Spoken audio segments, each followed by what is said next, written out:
இன்னைக்கு ஐயனார் துணை நாடகத்தில் என்ன நடந்ததுன்னு பார்க்கலாங்க. சேரன் வீட்டில் எல்லாரும் ஒன்று சேர்ந்து சேரன் கல்யாணத்துக்காக பேசிக்கிட்டு இருக்காங்க. ஆனால் சேரன் வந்து எனக்கு கல்யாணம் வேண்டாம், இப்போ அதில் ஒரு பிரச்சனை இருக்குது.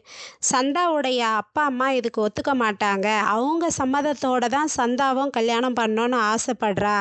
அதனால் இன்னும் கொஞ்சம் நாள் ஆகட்டும்ப்பா, எனக்கு இப்போ கல்யாணம் வேண்டாம் அப்படின்னு சொல்கிறாரு சேரன். நிலா உடனே, "என்ன இந்த வீட்டில் எல்லாரும் இப்படி கல்யாணம் பண்ணுறதுக்கு பயப்படுறீங்க, யாருமே கல்யாணம் பண்ணிக்க மாட்டேன்றீங்க, என்னதான் நினச்சிட்டு இருக்கீங்க?" அப்படின்னு சொல்லி கேட்குறாங்க. உடனே அதுக்கு பல்லவன் ஒரு கவுண்டர் கொடுக்குறாங்கங்க. என்னன்னா, "ஆ, அப்போ யாருமே கல்யாணம் பண்ணிக்க மாட்டீங்களா? அப்போனா நான் கல்யாணம் பண்ணிக்கிறேன் முதல்ல" அப்படின்னு சொல்கிறாரு பல்லவன். உடனே நிலா பார்த்துட்டு முறைக்கிறாங்க. "முதல்ல படிப்பை முடி, அப்புறமா உன் கல்யாணத்தை பற்றி யோசிக்கலாம். இது கல்யாணம் பண்ணுற வயசா இது? வாங்குவ" அப்படின்னு சொல்கிறாங்க. "சரி சரி அண்ணி" அப்படின்னு சொல்லிட்டு கம்முன்னு ஆயிடுறாரு பல்லவன். உடனே சோழனும் சேரனை பார்த்து, "அண்ணே, ஏண்ணே கல்யாணம் வேணான்ற? கல்யாணம் பண்ணிக்கண்ணே. பாருண்ணே, உனக்கு கல்யாணம் ஆனாதான் பாண்டியும் கல்யாணம் பண்ணிப்பேன்னு சொல்கிறான். முதல்ல அதை யோசி. பாண்டியனுக்காகவாவது நீ கல்யாணம் பண்ணிக்கோ" அப்படின்னு சோழன் சொல்கிறாரு.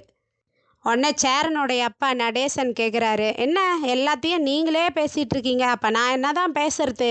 அப்படின்னு சொல்லி கேட்குறாரு. உடனே நிலா சொல்கிறாங்க, "உங்கள் பையனை முதல்ல கல்யாணம் பண்ணிக்க சொல்லுங்க" அப்படின்றாங்க. உடனே அவரும், "டே சேரா, முதல்ல கல்யாணம் பண்ணிக்கடா, சீக்கிரமாக கல்யாணம் பண்ணிக்கடா" அப்படின்னு சொல்லிட்டு எழுந்து போயிடுறாரு. உடனே சோழன் அந்த சேரை ஒரு எட்டி உதைக்கிறாரு. "இந்த சேருக்கு இதான் குறைச்சலா?" அப்படின்னு சொல்லிட்டு எட்டி உதைக்கிறாரு. சேரனும் உள்ளே போயிடுறாரு. அப்போ உடனே பல்லவனும் எழுந்து உள்ளே போகிறாரு. அப்போ நிலா கேட்குறாங்க, "ஏய் நில்லு" அப்படின்றாங்க. "என்ன நீன்றாரு?" "ஆமாம், நீ என்ன உடனே கல்யாணம் பண்ணிக்கிற எல்லாருக்கும் முன்னாடின்னு சொல்கிற? என்ன எதனா பொண்ணுக்குன்னு பார்த்து வச்சுருக்கியா என்ன?" அப்படின்னு கேட்குறாங்க.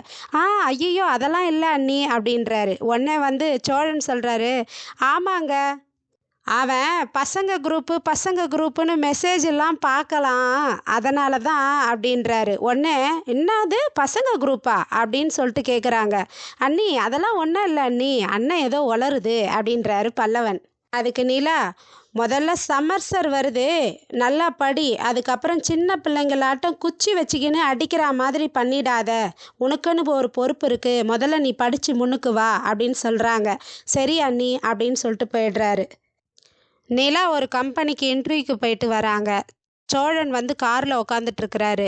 உடனே, "வாங்க நிலா, என்ன வேலை கிடச்சிதா?" அப்படின்னு சொல்லி கேட்குறாரு. அதுக்கு வந்து நிலா சொல்கிறாங்க, "இல்லைங்க, எங்கே போனாலும் எக்ஸ்பீரியன்ஸ் சர்டிஃபிகேட் கேட்குறாங்க, நான் என்ன பண்ணுறது? இவ்வளோ நாள் படிச்சுட்டு சும்மாவா இருந்தீங்கன்னு கேட்குறாங்க. நான் எவ்வளோ வேலை செஞ்சேன், எவ்வளோ டிசைன் பண்ணேன், எவ்வளவோ மாடல்கள் பண்ணேன், ஆனால் அதெல்லாம் பண்ணியும் இப்போ வேஸ்ட் ஆகிடுச்சே. ஒரு எக்ஸ்பீரியன்ஸ் டிக்கெட் எங்கே பாரு போனாலும் அது எக்ஸ்பீரியன்ஸ் சர்டிஃபிகேட் தான் கேட்குறாங்க, நான் என்ன பண்ண முடியும்?" அப்படின்னு சொல்கிறாங்க நிலா. அதுக்கு சோழன், "நீங்கள் கவலைப்படாதீங்க, எத்தனை கம்பெனி நீங்கள் ஏறி இறங்குனீங்க இந்த வேலை கிடைக்கிறதுக்கு முன்னாடி, அதனால் உங்கள் திறமைக்கு கண்டிப்பாக கிடைக்குங்க, எதனா ஒரு கம்பெனியில் கிடைக்கும்" சொல்லின்னு ஆறுதல் சொல்கிறாரு. உடனே சாக்லேட்டை எடுத்து கொடுக்குறாரு. "இந்தாங்க சாக்லேட் சாப்பிடுங்கன்னு." என்னது இது?" அப்படின்னு கேட்குறாங்க நீலா. முறுக்கு" அப்படின்னு சொல்கிறாரு. "ஏங்க, சாக்லேட்டுங்க" அப்படின்றாங்க. "தெரியுதுல்ல" அப்படின்றாரு. "எதுக்கு இதுன்னு தாங்க கேட்குறேன்" அப்படின்னு கேட்குறாங்க. அதுக்கு சோழன் சொல்கிறாரு, "நீ வந்து இது மாதிரி வேலை கிடைக்காம வந்தீன்னா கூல் டவுன் பண்ணுறதுக்காக நான் வாங்கி வச்சேன்" அப்படின்னு சொல்கிறாரு. "அப்போனா நான் ஏற்கனவே ஃபெயில் ஆகிடுவேன்னு நீங்கள் நினச்சிங்களா, அதான் இந்த சாக்லேட் கொடுக்குறீங்களான்றாங்க.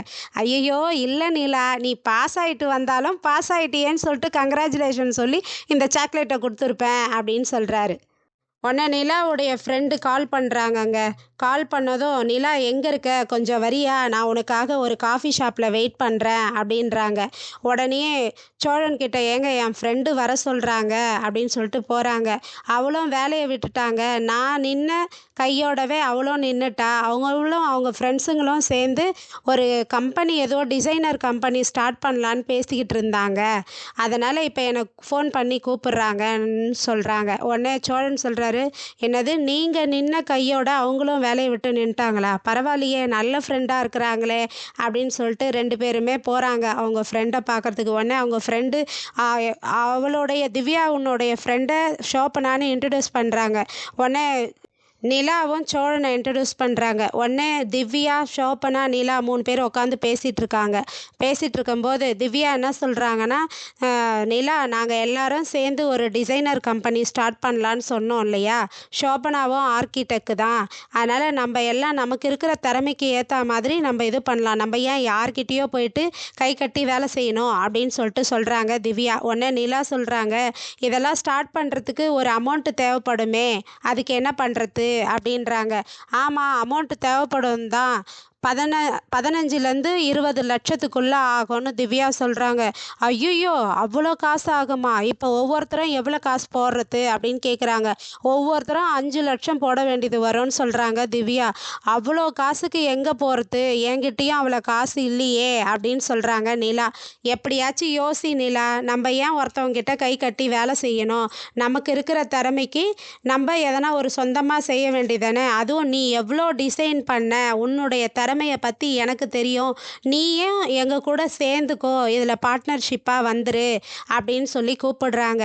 சரி, நான் யோசிச்சு சொல்கிறேன்னு சொல்லிட்டு திரும்பி வந்துடுறாங்க. உடனே சோழன் கேட்குறாரு, ஏங்க நல்ல வேலை தானேங்க, நீங்கள் அவங்க கூடவே சேர்ந்து பண்ணலாமே அப்படின்னு கேட்குறாரு. இல்லை சோழா, நான் எங்கே போவேன்?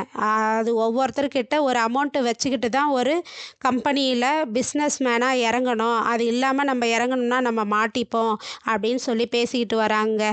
நாளைக்கு பார்ப்போம் இந்த கதையை. நன்றி, பை பாய்.